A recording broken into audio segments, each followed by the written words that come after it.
you. Good afternoon, everyone. Thank you for joining us today. So, I just want to invite you to take a second to be in this space. I welcome you. This is Ask an Elder, a conversation to eradicate sexual shame. And what we aim to do here is to create a cross-generational conversation that heals the wounds that have been instilled over time. So that we can sit in this space and learn some new things today. On your seats, you'll find there's a document for you to take notes and a little bit on understanding consent. It's a document that I believe everyone should have and be aware of. Just have to share. There's also going to be a large Q&A portion to this evening because we really want your questions and your thoughts available in the space. So if you have a question that you want to ask but you don't want to come to the mic or be noticed, there's a piece of paper and a basket. You can just submit your questions in the basket. We'll make sure that it gets to our panelists. So we have a lovely group of panelists here who have come to grace us with their wisdom, their brilliance, their beauty. Thank you so much for being with us today. Thank you. So,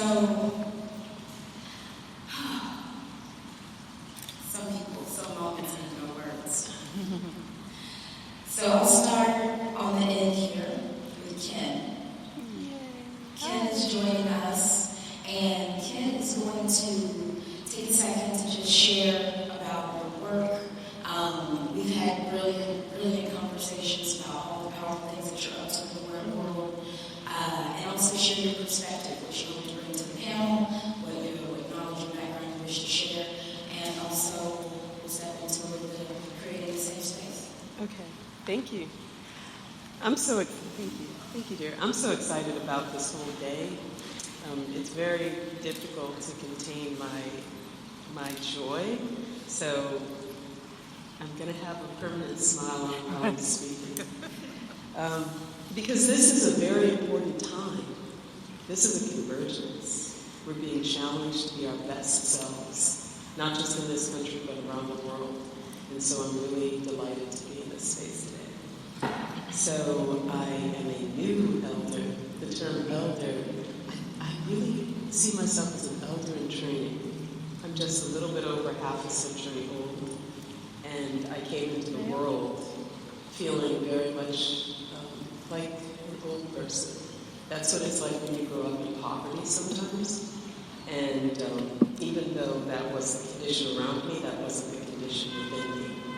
And so by the time that I was 40 years old, I decided it was time to move into the next phase of my life, my understanding.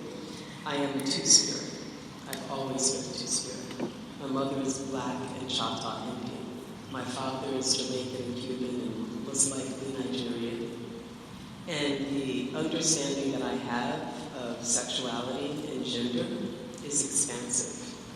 So my interest, which I promote primarily through my work as the founder of Spectrum Queer Media, is global, it's international, and I maintain an authentic voice and center authentic voices that fall under the umbrellas of marginalized, trans, intersex, lesbian, bisexual, pansexual.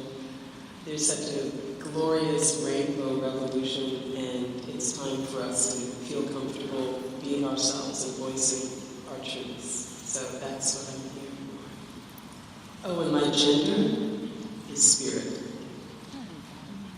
Thank you. Thank you. Beautiful. And next on our panel is Queen Thia. Thank you so much for joining us today. Please share a bit about yourself and the perspectives that you want to share with the room. Thank you. It is a pleasure to be here. My philosophy, my mission is to have people realize that we're all divine. So when divinity is recognized as part of our lives, we can drop into a wholeness that the society actually keeps us from wanting to live in. And that wholeness includes our sexuality. We can go beyond labels, we can heal from experiences, and we can use the vitality of our sexual lives, the way that we came into the world, to fuel our life purpose. So, there's so many stories that got activated just by hearing you talk. And I'm not sure where we're going to go. But if you don't get anything from me except for that you're divine, and if you breathe into that and let that divinity shine on your life, that no matter what has happened to you or what hasn't happened, if you haven't had that orgasm or if you've been touched inappropriately, you can claim your divinity and allow that to move through your experience. And I hope I get to talk a little bit more about that. Thank you. Yes. Powerful wisdom. So, next on our panel we have Thia. Please share with us about your work and your perspectives that you bring today. Oh, wow. I'm just so honored to be among these powerhouses. We've had an opportunity to share a brunch and have conversation about lots of things. And so I'm super excited to be here today. My name is Thia, and my company is Rise to New Heights. And our tagline is Inspiring Your Best You. And that looks a lot of ways. So I'm known around town as a numerologist, but I'm also the founder of Pussy the Seminar, creating safe space dialogue about our most sacred and controversial body part. I'm also the author of First Blood, which is a collection of stories about our first period from the perspective of women in those 40 years between our first period and menopause. So there's a lot of things I notice that are going on in the world, in our lives, and we aren't talking about them. We aren't talking about those 40 years of menstruation and the pain and the jokes and the everything except the real conversation. People are talking about our pussies from the porn industry to Congress, and we're not having real, authentic, vulnerable truths. And we aren't even being honest about the language that's being used. And yet this is a place that we all come from. This is the divine beginning. Like, we have all been there one way or another. And so I come here, and in every space I go into, I come with the intention of having these conversations. I'm very direct. I'm very in your face. I'm very blunt. I don't have all the right language. I'm not politically correct. I'm from the Midwest. We eat beef, we drink beer, like those are my roots.